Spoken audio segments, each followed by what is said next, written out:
whenever I came back, it was like a big family reunion, seeing all those people. And that still is my favorite thing, is just getting to reconnect with people from 10 years ago that haven't changed, that still are on fire for Jesus. And they're like, yeah, man, this is it. And I want in. I want community. I want to fully embrace what it means to truly be a follower of Jesus. I realized a lesson that the Lord has been teaching me for the last probably 5 or 6 years. I'll say this. When I was at the Orchard first, honestly, in my head, I thought that, man, being in ministry, you have to just do everything. You know what I'm saying? Yeah. And I kind of just did it within this little bubble. And so I think coming back here now, or the last couple months, what I've realized is the way that things are set up, like you're saying, the staff culture is, hey, we're going to do this together. Yeah. And we're going to put Jesus at the top Yeah. and in the center. And so coming back, one of the main things that Chip said was, hey, your main job is not just to lead a team. It's to develop a team. Welcome to Let's Talk About That, the podcast where we deep dive into Sunday's message and explore your questions. I'm your host, Astin Khank, and I'm excited to share this journey with you. Whether you're a longtime member of the Orchard or a first-time visitor, Let's Talk About That is your space to explore, reflect, and connect.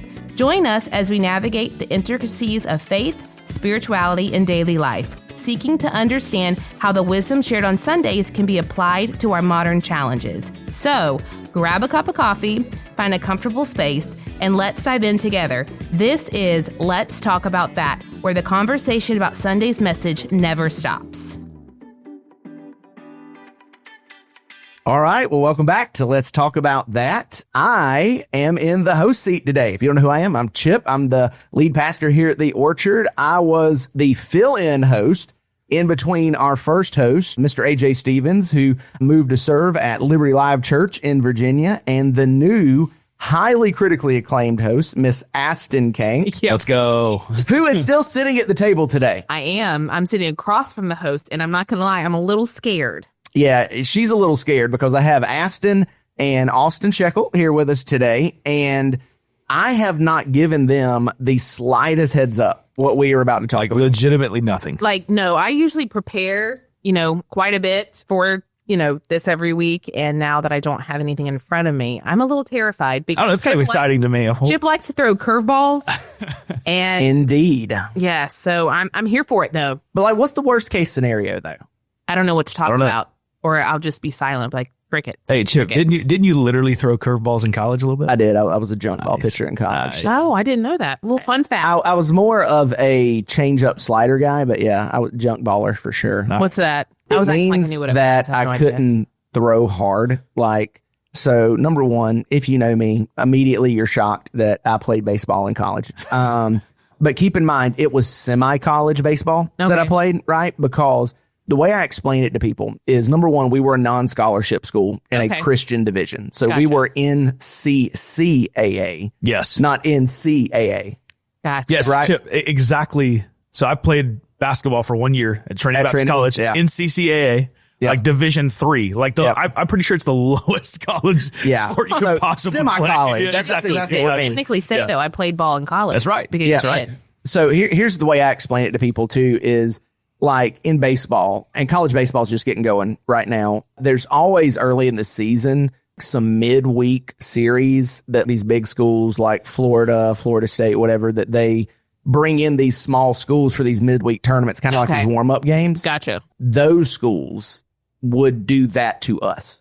Gotcha. So that's who we are. So junk baller means that I topped out at 87 miles an hour. That's still fast. No, it's really not. Oh, to the non-baseball person, it seems fast. It's fast if you were at high school in, Osceola, Florida. Shout out those, Osceola, but no, not fast. And so I was very much had to be creative, hit locations, whatever.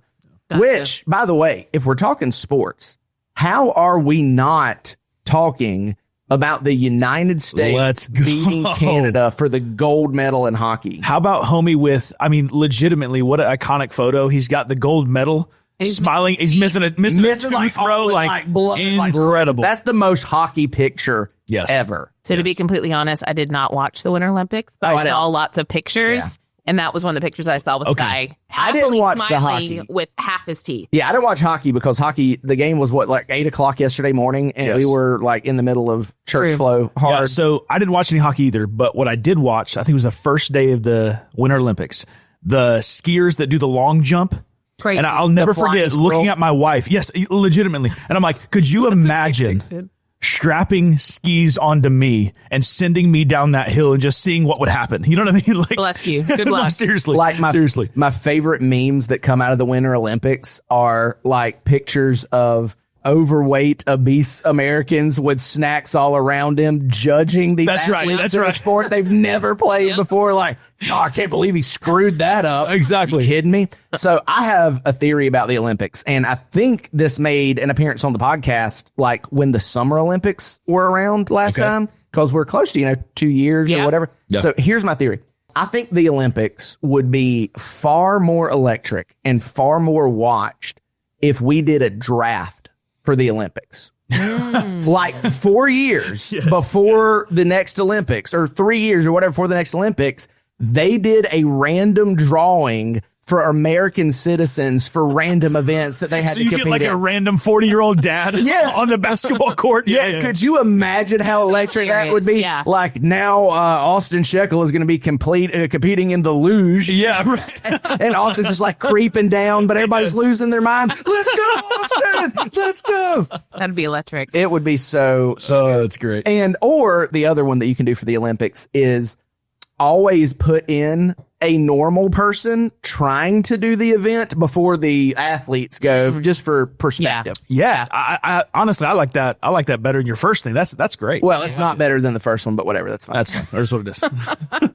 That's what it is. That's fine. But it's the best part about the Olympics. And you say what you want to about America. 100% right now, America is a divided country. Right. It absolutely is.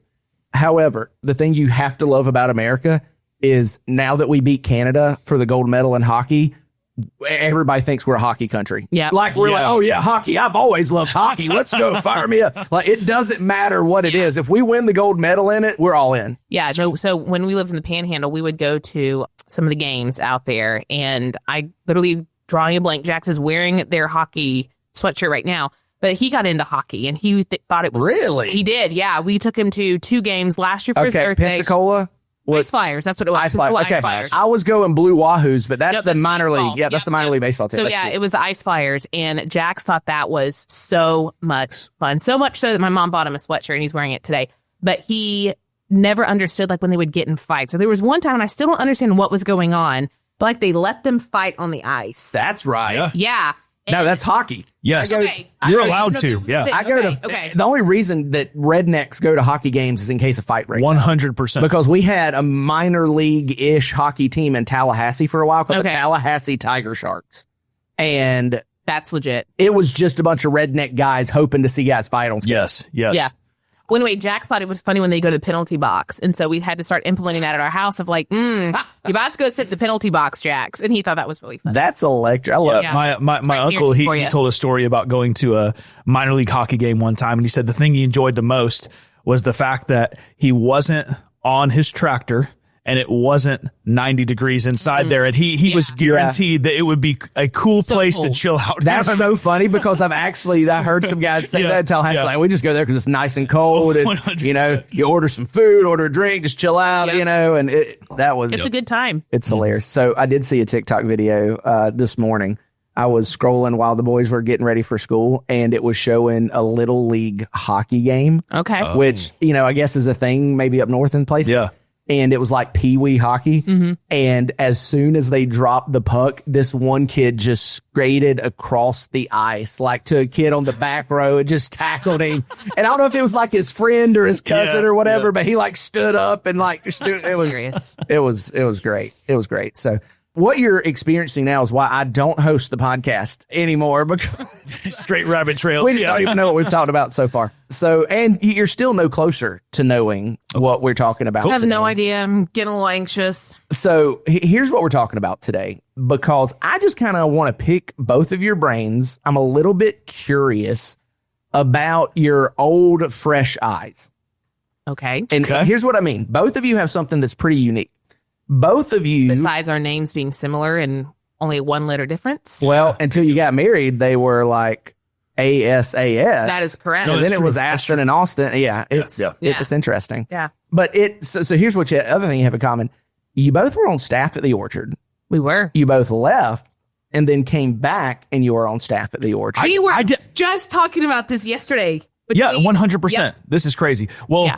I'll say this. I didn't know you were on staff before. Oh, you didn't? I didn't know that. Yeah. No. So when was that? Oh, man. 2015, Okay. 2016. Yeah. So, and it's crazy because I was talking to Eddie and Beth about this at Panera last Friday or last Wednesday. It's been exactly 10 years ago this year that I left the Orchard and then came back. Golly, has it been that long? It's been 10 years. So yeah, so I was a teacher and worked, I would say kind of a volunteer role Yeah. whenever they were launching Southridge. So did mainly just focused on the first impressions team. That was really all I did. I did announcements when they needed me and I would pray, but that would be pretty much Yeah. it. So like the and if you're listening to this, you go to the Orchard. You've seen Astin the last month or so with like the general announcement video before the service. When she was on staff last time, we actually had attempted to make one of those, and it was like me and you, Shelby Camp, somebody else. Oh my gosh, a throwback. Brother, we just like burned it down. We're like, no, this is terrible. We can't do this. And that was some idea I brought back to do. It's like, Brought it back. better. Yeah. So, and Astin, I think most people probably know or remember because you have been on staff more recent than Astin was. But what did you do on staff your first go around? How did you get connected with us? Yeah, so first go round, it's pretty wild. We talked about this a little bit on the podcast when me and my wife were on here, about a month and a half ago. But I'll say that I was going to college over at Trinity in Jacksonville. I was part-time at a smaller church there doing student ministry and stuff. And it was great. Awesome. Loved that church. That will forever be, my first tenure in ministry, which is super special. But I remember how I got connected with the Orchard is actually through, I believe it was Jimmy D's, pastor around here. He reached out to the pastor of Oakleaf Baptist Church where I was serving in Jacksonville and said, hey, I know you have a guy who does worship and student ministry. This is kind of what they're looking for. And so the pastor kind of threw that bug in my ear, knowing that, eventually, I was going to get married and want to be more full-time in ministry and stuff like that. So I ended up reaching out via, you guys had It was a Facebook.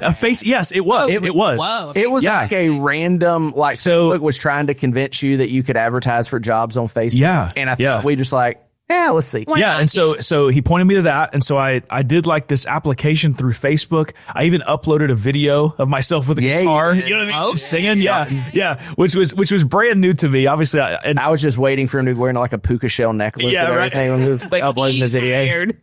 Yeah, so and then from there came literally to this very room we're actually sitting in, and talked with Chip and Eddie, and at that time Eddie Blaylock was still the lead pastor, and so then from there got hired, and what my job description there, I guess, was I led the worship band there and then also led the student ministry on Wednesday nights. So it was Pretty much the same Live thing Oak, you're doing. said? Yeah. Live Oak. Okay. Yep. Yeah, pretty much the same thing that you're doing, now, which, we'll get into it, but it is, even though it's the same thing, it's a little bit different because back then, Live Oak was not the size Live Oak is today and not the size Lake City is today, right? And so it was like, it was the same, but it was different, with the scale and all that. So really the first question I want to throw out at you is, and again, I'm genuinely curious, like, what did it feel like coming back to the Orchard? It's one thing, probably a lot of us listening to this have experienced going somewhere for the first time, not necessarily to start a ministry position, but to start a job or whatever. Very few people have the feeling of coming back. So I'm curious, what did it feel like, the process leading up to, and then the first little bit here? Like, what did it feel like coming back to the Orchard? Yeah, I'll start like this. I'll kind of answer a question within the question. So obviously we just talked about how I was in Live Oak, right? Yeah. So very recently, Live Oak started their Thursday night service. And man, I had the incredible opportunity, just some circumstantial stuff, was able to go there and lead worship for that on Thursday night. And Pastor Eddie was there, and when I was in Live Oak, Pastor Eddie was the pastor there. And it was just such a crazy feeling to be standing on that Live Oak stage again, right after 4.5 years, seeing the guy who, honestly, I would say is one of the mentors in my life and ministry. Yeah. It was a really, really cool feeling. I know that wasn't actually your question, but that was pretty cool from a coming back standpoint. Now, from coming back just to the Orchard as a whole, obviously we would be gone for about 4.5 years. Yeah. We were at my home church, loved that ministry, loved those people there. Obviously, my family's there as well. Yeah. So that creates a little bit of a tension there because, we're leaving, you're leaving what right? Yeah. You're, literally, I was talking just the other day with a buddy of mine, just like, man, like all the little nuances of home, like you're leaving, right? But we knew for certain that God was calling us here, through our conversationship and all that. And so to be completely real with you, I was a little bit terrified going into the first rehearsal. I don't know why. It's really? just, I'm just being honest with you. And I'm not normally like an anxious person. Well, I know but that night, Danny Garbutt can be a little intimidating. So. No. So, and I had met a couple of those people, but like anything new you walk into, but I'll tell you this, man. After that first night in rehearsal, I came back to my house and I told Millie, I said, we are exactly where the Lord wants us to be. That's so good. It was just so, I'm not going to say just completely easy. That's not the right word, but it just meshed so well. And I think my perspective coming back now is, and Astin, it's funny, me and you literally talked about this yesterday. The staff culture when I was here before was fantastic. It was great. I didn't think that staff culture could actually get better, but coming in now, like we were literally talking about this in the lobby yesterday, man, it's just. You guys were talking in the lobby, not working? We were. Whoa. It was the 11th. It was in between service, okay? Yeah. Third service. Yeah. I was actually working on questions for something else, but Cool. Yeah, no, but it really is really cool to be back at a place. And I'll say one more thing about that. Me and Lucas Lott, worship leader over in Live Oak now, and the student guy over there, we were talking about this, and he said he has never seen someone leave a church, much less two people leave a church and then come back. Right? Yeah. That's pretty crazy. It is. It is different. Now, again, it's you guys are similar in that, but it's almost like the inverse with Astin because this was home. Yeah. And Astin. Yeah. So she I want to hear about that. Home. I haven't. Yeah. Cool. So started coming to the Orchard, 2012. So I was 22 years old. It was so long. I don't even remember, y'all. Maybe I was 22. I don't know. Anyway, started coming to the Orchard, and the very first Sunday, Eddie was like, "Hey, we're going to Africa," and I was like, "I'm going too." Didn't even know Eddie. So that's kind of where our story started. So I've known Eddie and Beth a really long time. They've been spiritual mentors of mine for so long. I actually did mine and Brandon's premarital counseling via Zoom when we were in Omaha. So fun fact, Eddie and Beth did me and Malia's as well. Stop. Yeah. Fun fact, he did mine and Leanne's as well. Stop. Wow. I love that. So so Eddie and Beth are just amazing. So so I was here at the Orchard when I was a teacher at Westside. I was a 4th grade teacher. So I did, like kind of said earlier, did a little bit of my job then. And then I felt God calling me to Omaha, Nebraska, which is where my dad is from. Okay. And so had always knew that was the trajectory. I was like, okay, I'm going to be here 2 years. But I remember whenever I left in 2016, they threw me a party, which was so sweet after service. And we had just launched Southridge. So a lot of those, serving team people just loved on me so well, prayed over me. And then I left. And I always kept in contact with Eddie and Beth. They kind of check in with me, all the stuff. And so, so it's been 10 years, which is crazy. And in that 10 years, God has taught me so much. So we're invested. We're in Nebraska, where I'm launching City Light Bennington, and we're a church plant. So it's hard work for a church plant. I mean, the venue we were using was and I probably have said this before, but I'm going to say it again. It was a reception hall, or it was a barn that was used for reception. So when we would get there at 5, 6 a.m., we're cleaning all the beverages. They're all over the floor, the trash, everything before we can even set up for church. So you lived a whole day when you were serving. And so, so you guys set up on Sunday morning. Yes. Wow. At like 5 a.m. we'd get there. And so we would haul everything in. And at that time we didn't have we had a trailer for like the stage, but all the bins, hospitality, were all in my car. So they didn't move out of my car. So no one could be in my car except for me. And so it's crazy to go from that, where you're building the culture. And I loved our staff there, but I feel like we were growing so fast. There wasn't enough people to fill in those spots. So I did find myself, like we were talking yesterday, doing a lot of very challenging roles. I mean, when you're the sole person that has the one key to unlock the building, and if you get sick, I didn't have any of those procedures in place of like what would happen because we were so new. Well, that's because you're the procedure. Correct. Yeah. Correct. Yeah. Correct. Absolutely. Yeah. So, we moved venues, all the stuff. And then it got to where I remember we moved from the barn, they called it, to then a school where we were meeting. Mm-hmm. And same thing, we would have to move the cafeteria back, set up kids, all the production stuff.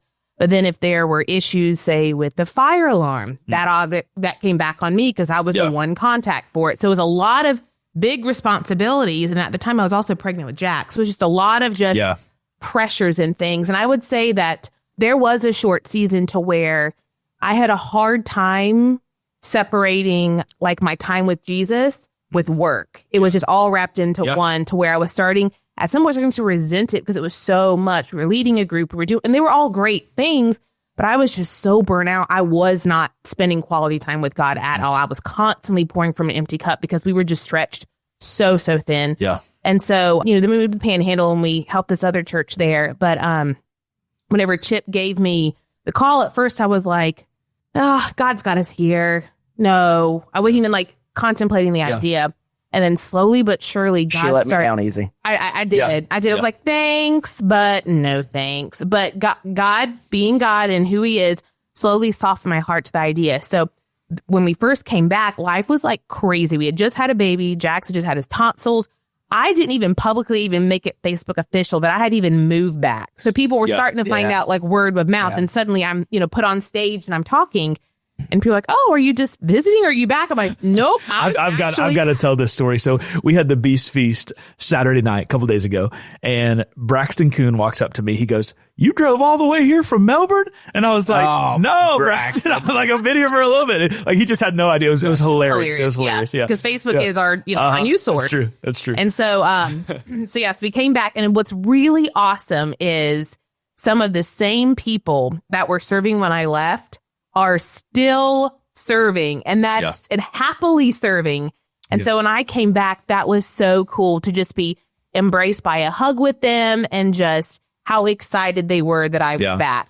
And I feel like, too, it's been really cool to see Brandon also jump right in with it. And he has said, man, he's like, I love this community. And I was telling someone, I think it was Angie Hinkson yesterday, it took me moving away from Lake City to come back and appreciate it for what it is. Because when you're born and raised there for forever, for 26 years, you just get used to how things are. Yes. And then when you move away, when you're now suddenly a little fish in a big pond, it's like, whoa, there's not that. It is different. So when you come back and it's like, man, Brandon's like, everyone. I'm like, well, I lived here 26 years and my grandparents lived here and my mom and dad lived here. So I have loved being back wholeheartedly, like, especially being at the Orchard. Seeing people serve. And like you said, with the staff culture, you said it was a good, I had no idea what you were like. I didn't know the staff culture could be at this kind of level where everyone like just chips in and help. They truly care about you. Like, how are you doing? Not how's the ministry you're leading, but how are you doing as a person? Or if my kids are sick, hey,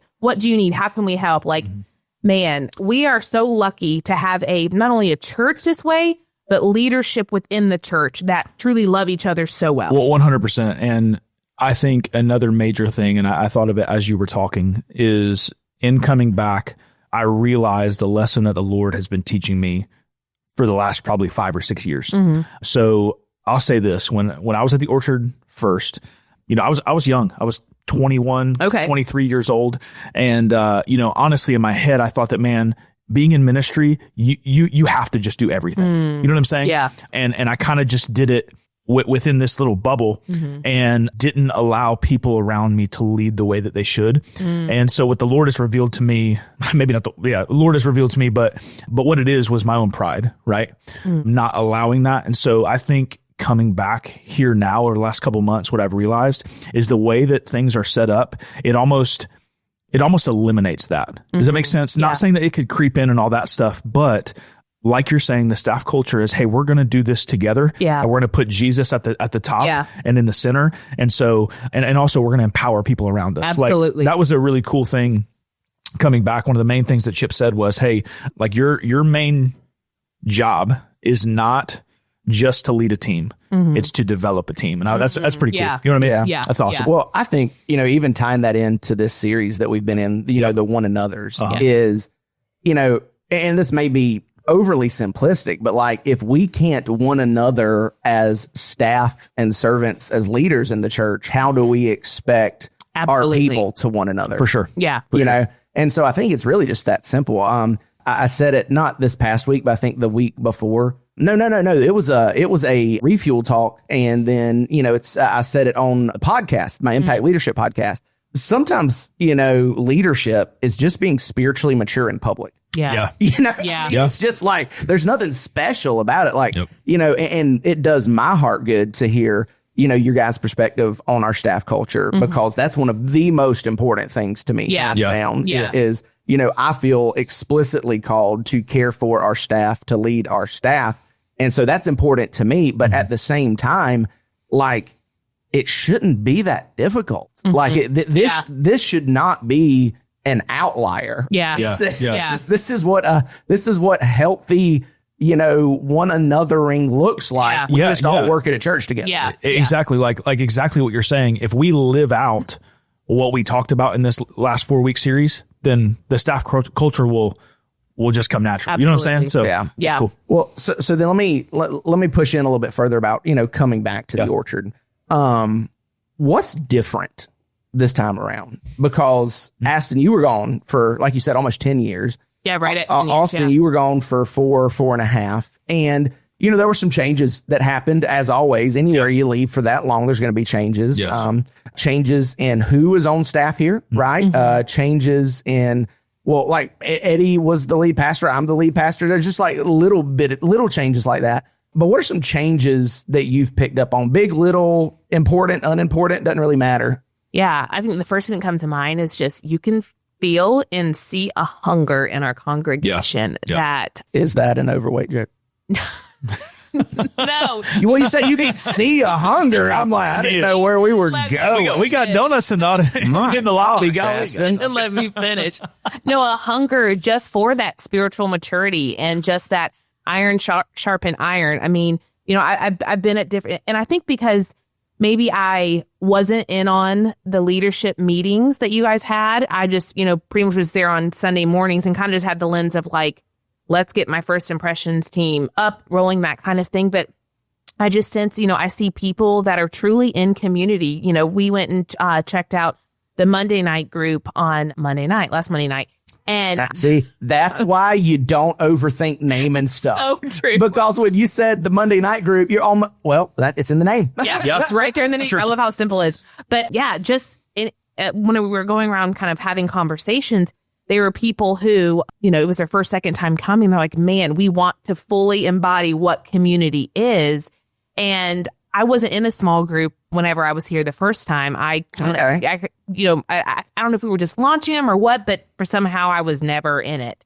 And so it's cool to see like they're willing. I even had some people praying for the first time inside that group on Monday night. And they were like, oh, that's really easy. Whereas like before there was kind of a, not necessarily taboo, but almost this like thought that praying is way harder than it has to be, but they were willing to step into it and just different roles and different needs we have in the church. So I definitely can fully say that like through my lens on Sundays, I just see just people that are like, they don't want to play church anymore. Yeah. They're ready to get serious. Yeah. Even with like the questions that people are asking, how they're praying for one another. I mean, you see people rallying around each other. Even this past Sunday, I think, Austin was just saying there was a lady that was new and was going through something. People just got around and prayed her like that's normal. And in Bennington, we would use the phrase, that's kingdom normal. Correct. When you're part of the kingdom of God praying for one another, that's normal. Yeah. You do it. And so I'm seeing some of those now here at the Orchard, just people, are hungry and just sick of just, maybe what church had been in the past. And they're like, yeah, man, this is it. And I want in. I want community. I want to fully embrace what it means to truly be a follower of Jesus. And that has been the coolest thing that I've seen. That's really good. Yeah. Yeah. When you asked that question, I immediately thought of, I cannot remember, Chip, you may know who said this, but the quote is that direction, not intention, leads to destination. Yeah, that's actually an old now, Andy Stanley quote. Okay, cool. It's your direction, not your intention that determines your destination. Yeah, so Astin, you kind of said it. I think people are more pointed towards the mission. Yeah, right. Absolutely. So not that people were not.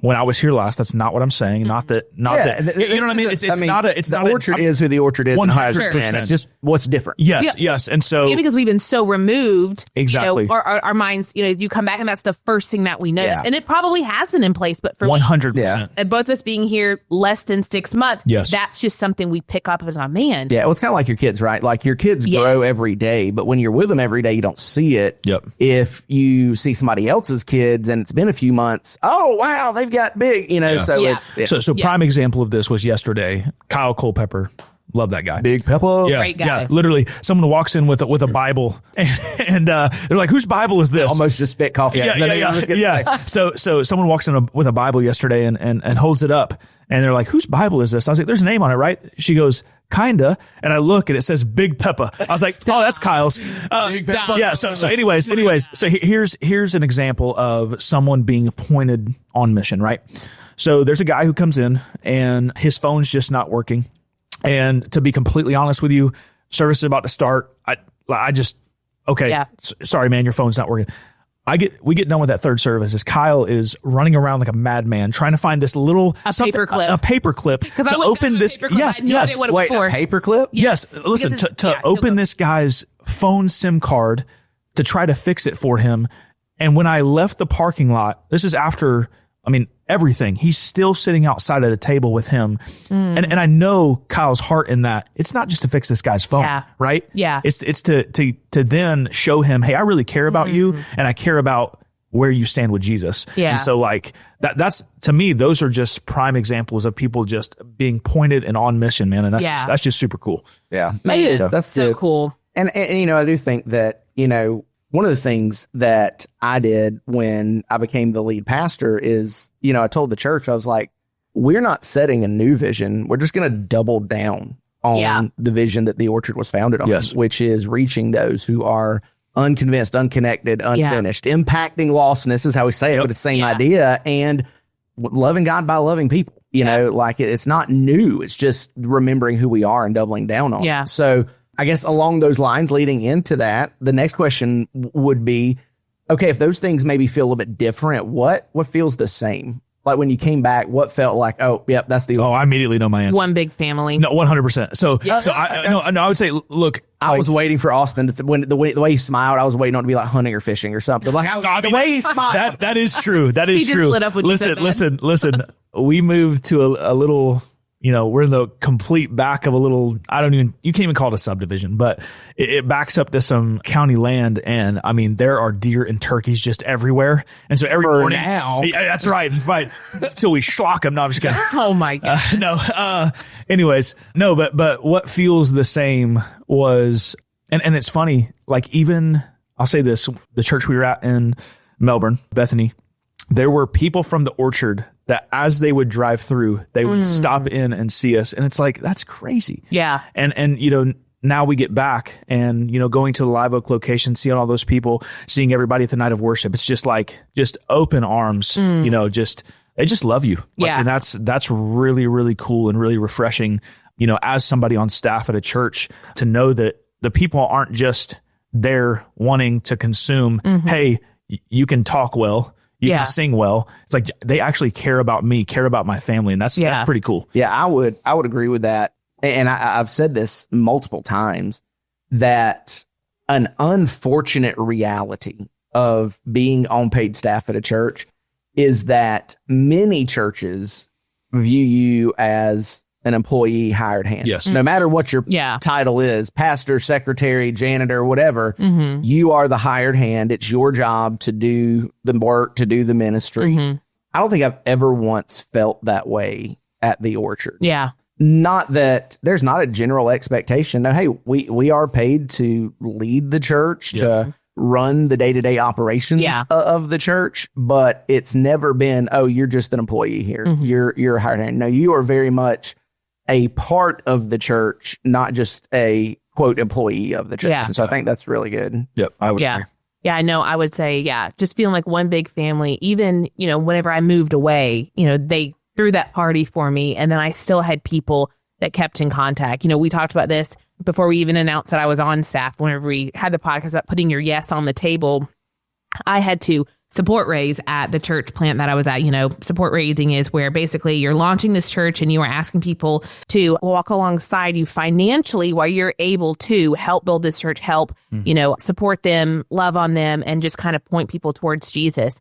And the first few months, I didn't have a whole lot of supporters from Nebraska. They were from the Orchard, which is super awesome. They loved on me. They cared for me. They prayed for me. They would send me texts asking, how are you doing?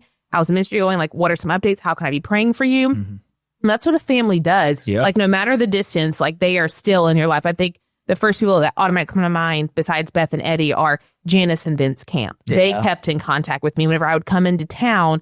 Shelby and Maggie, we would get together and we would hang out, at Christmas and stuff. And so just so many people. And then what I loved was when we went to the Harvest Festival this past year, which I don't know why that was my first Harvest Festival. Yeah, that was weird. Yeah, I don't think I've ever been. I was like, what? Yeah, I don't know. I don't know if I missed the memo, wasn't paying attention. I don't know. But I saw Karen Kuhn, who I haven't seen in so long. And she's another one of those ladies, loved on me so well from a distance. Anytime I would post something on Facebook, I missed you, Astin. I hope you're doing well. And again, it's what family does. So whenever I came back, it was like a big family reunion, seeing all those people. And that still is my favorite thing, is just getting to reconnect with people from 10 years ago that haven't changed, that still are on fire for Jesus. Yeah. And it's just, we're just 10 years older. Yeah. And this really is a pretty sad reality, but there are a lot of guys that I know, a lot of people on staff that I know, that they can't say that Sunday is their favorite day of the week. Right. Yeah. But I can say this with certainty.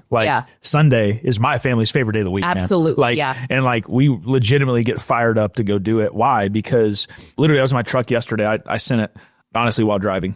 That's not great on me, but I wasn't a light or a stop sign, something like that. You know how many FHP guys we have at the Lake City location? That's tough. All right.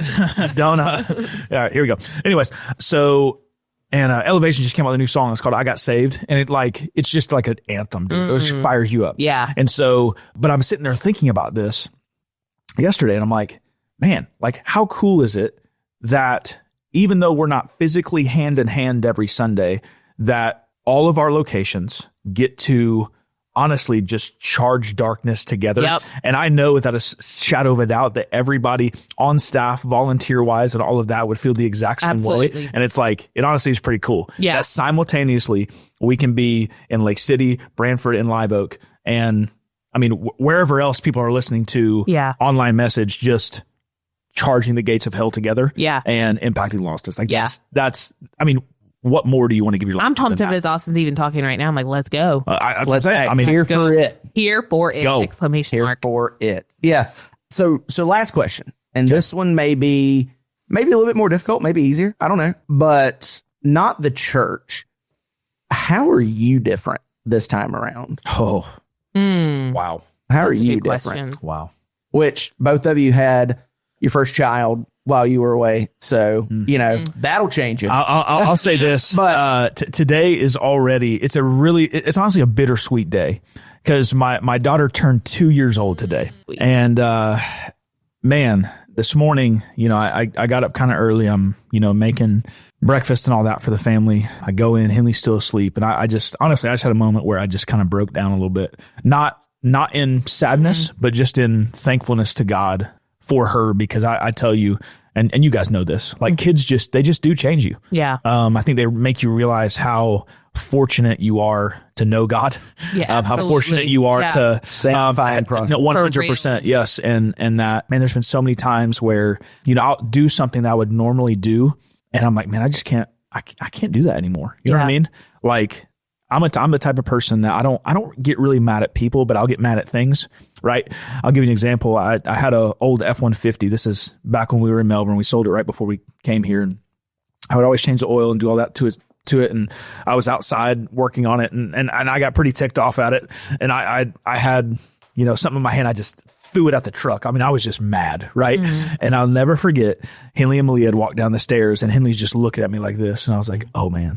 But it was once again one of those God's reminders of, hey, what a gift that I've given you to help humble you, to help sanctify you and all that stuff. But I'll say, and I kind of already mentioned this, one of the biggest things that's changed in me is, once again, I think early in my ministry, I kind of just did it on an island. Yeah. I thought in my head that I just had to figure everything out on my own, and that accepting help from people in ministry was like kind of taboo a little bit. Like you just need to figure it out. Yeah. But now I think the Lord's humbled me in that, and the Lord has made me realize how special a team of people running towards the same goal is, you know? So That's not necessarily unique to ministry. yeah, no, for either. sure. Like, For sure. Yeah. If you're listening to this, like, you're not designed to be on No, the island. no. Like Yeah. that's Yeah. part of the point of this whole series Yeah. that we've Yes. been in, is that, you know, if you're going to be, and I love that quote from John Stott, you know, authentically holy, it has to be in community. It's Yes. never in isolation. Yeah. Correct. And so I think that is a good word. You know, hearing Astin and Austin talk about like staff culture and being on a team, whatever, like that is not church unique. Yeah. That is not like, And I'll say this too, and I think this once again translate outside of a ministry perspective as well, that when you are in community, when you're in a healthy staff culture or something like that, it also helps you in that. It Absolutely. honestly keeps you in check, because I think there's so many people around you that love and care about you that, I mean, there's people, I think you guys included, that at least I would hope that if I was out of line, if I began to do that and go back to, you know, doing ministry on an island, that you would lovingly come to me and be like, hey, like something's got to change here. You know what I'm saying? I got you, boo. No, I appreciate that. Appreciate that. I know you do. I know you do. So Yeah. What about you, Astin? What's changed about Astin? The first thing that comes to my mind is my dependence on the Holy Spirit in just so many different situations. I can say in the 10 years I've lived a lot of life, a lot of hard things have happened, but I'm so like, it's a lot of hard things, but I'm so thankful that they did, because it was a refining 10 years for me. Like I think I understood, you know, the Trinity, God the Father, God the Son, God the Spirit, but there were so many different situations and seasons in those 10 years where it was me. And I'm so thankful I had the Holy Spirit in me, because I was able to face things that I wouldn't be able to face in my own flesh. And so I think that's the first thing that comes to my mind. I would also say that, yeah, just having kids is, you know, a truly sanctifying process. But again, it goes back to, if I didn't have the fruit of the Spirit of self-control, which again, we're not perfect at it. yeah. I feel like that's helped in areas. Also, my praying. Praying is something too that I think has changed in me a lot. Before, you know, I would be the one to say, "Oh, yeah, I'll be praying for you." Yeah. I think we all do that, but now I have seen the power of prayer and how that should be the first thing you do. And I will be, you know, the first person to say, you know what, let's pray right now. I don't need 100%. prayer. Make that a change in your life. Yes. Don't ever tell somebody, I will be praying for you. Say, I'm going to pray for you now. Yeah, That's great. Yeah. And then do it. Or if you're with them, hey, let's pray now. Yeah. You know, because the will pray for you. I mean, being honest, like, hey, we all know that is a hit or miss when they will. Yeah. Yes. Yeah. Yes. I didn't think of a situation where this is how cool the Spirit is. So this is when we were in Pace. We had just moved. Jax was like not even 2.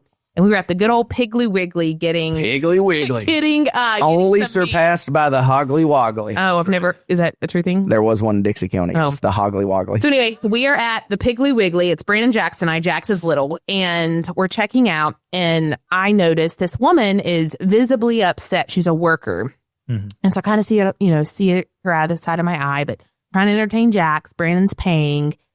And then we both, I walk right past this woman. I see she's visibly upset, but my trajectory is like, we got to get home. We got to do all these things. And we step through the sliding glass door. And I kid you not, this is how the Spirit works. Brandon and I both looked at each other and said, who's praying for her? Like, I didn't know the Spirit was working in him as it was working in me. And I was like, you know what? She's a woman. I got this. You take Jax to the car. Yeah. But I'm so thankful that he said something because in that moment, I was, I need to, but I don't need to. Yeah. And You need that push. yes, I need that push. But also what I love about, the Spirit living in you, equipping you, is when I'm praying for this woman, she's telling me what's going on. And in my mind, I'm like, I don't even know how to pray for that. But I knew I was like, you know what? God, you do. And so I just started literally just opened my mouth. And the first thing I said before I even started praying was like, God, let your words be my words. And, we had this phrase back in Bennington called basically reading their mail. And that's basically where it's like God tells you exactly what to pray. And you're just willing. You open your mouth and she's like, how did you know? And I was like, Yeah. I'm praying, and God, I truly believe, is just telling, the Holy Spirit is equipping me, and his words are my words right now, just praying over exactly what you need.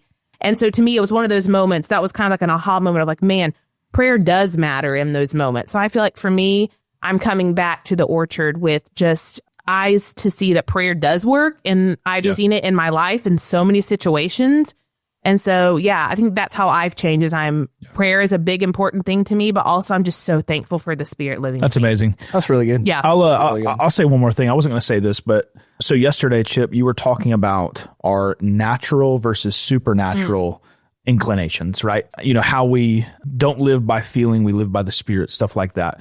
I think the biggest thing that the Holy Spirit has taught me, my natural inclination is not to slow down. Austin just wants to go. I'm right here with you. Yeah. And so I think in the last 4.5 years, that's one of the big things that he's taught me as well, is that it's okay to slow down. Mm-hmm. It's okay to, have moments where there's not much going on. And you can just be, and you can just spend time with the Lord. Yes. I've had to work on. Oh yeah. And I'm awful at that, but I'm still working on that. But just having those moments, especially with your family and stuff like that, to just slow down, and be. Yeah. And I think through that, and it's only by the Holy Spirit that my mind is able to calm down enough to do that, Yeah, so, I agree with you on that. Yeah, that's really good. That's really good. So any final thoughts? Was it as scary as you thought? Not at all. I wouldn't say it was as scary. I can truly say, like, I love my job. I love my job. Yeah. I love that I love my church. I love that they have, I would say in previous roles, there was a lot of time where I was, kind of tasked with certain things, but I had to kind of do multiple check-ins, which, is a good thing when you're a new church. But I do love about the Orchard where it's like, if I have something I want to do, like, our leadership team trusts me and it's like, you know what, you got this, you run with it. I wouldn't say there's not any micromanaging, which I appreciate. Obviously, you have to have, checks and balances, but there is no micromanaging, which I do appreciate. Well, the way we look at it, I look at it is high freedom, high accountability. Yeah. As in, hey, you're accountable for what absolutely. you do, but that's because we trust you to get it done. Yeah. So I would just say all in all, like, man, love the Orchard, love the people. Well, that's really cool. Yeah. I was actually referring to the podcast, but it was scary as you thought. Oh, yes. Oh my gosh. That was one thing when Chip was like, hey, so part of your job description is going to be hosting a podcast. And for me, to be completely transparent, I love to talk, and I will talk to a wall if the wall would allow me to. Yeah. So I feel like for me, I do have to kind of think through kind of what I want to say, because I don't want to be an overshare, but I also want to, share enough to where, like we talked about, you're transparent, you share the hard things that are going on so people can relate with you. So not as hard as I thought it would be, but I am one that does like to prepare. So if I have someone that's on, they have the questions, they know what's coming. What a rookie host move, giving people questions ahead of time. My goodness. How dare me? But no, it really has. It's actually been really cool to, just see how that's an area. God has grown me in for sure. Because I don't like, you may notice this. I told Chip all the time, when I see myself doing the announcements on Sunday, I'm usually looking at my phone because I don't want to look at myself. Look, when I had to do that was like my least favorite part of Sunday morning. Yeah. Like it's fine with the locations that I'm not there because you don't ever think about it. But the locations where I am there, and then you have to follow up by being on stage. Like, so it's funny, and I don't know if you guys are the same way, but like when we did the first podcast, I listened back to it. I was like, does my voice really sound like that? You know what I mean? Like, nobody thinks their voice. No, I know their voice. I know, which is pretty wild. Yeah, no, I definitely learned that I have to slow down. I'm a teacher, a national teacher, so I talk fast. So speaking slowly, but also very clearly, I've had to work on. I think that's, again, an area God's grown me in through the Let's Talk About This podcast. Well, if it helps your feelings when you say talk slow, I listen to all my podcasts like on 1.5. Do you really? Absolutely. Absolutely. Yeah. Then I'm really like, gosh, I do got to slow down. Yeah. And then you're like, wait a minute, sped up. But it's still fast? I don't know. So, anyway, it's been a fun conversation. Yeah. Absolutely. Thanks for sitting in. We will be relinquishing the host duties back to Miss Astin next week. But until then, USA. USA. USA. Let's go, baby. Thanks for joining us for this episode of Let's Talk About That. We hope it encouraged and challenged you as we continue to grow on this journey of faith and embrace community together. If you have more questions, thoughts, or feedback, we want to hear from you. Be sure to reach out to us through our social media or visit our website to stay connected. If you found today's discussion meaningful, don't forget to subscribe, share, and leave a review. Until next time, we hope that this episode inspired you and will keep Sunday's message at the front of your mind. See you next week.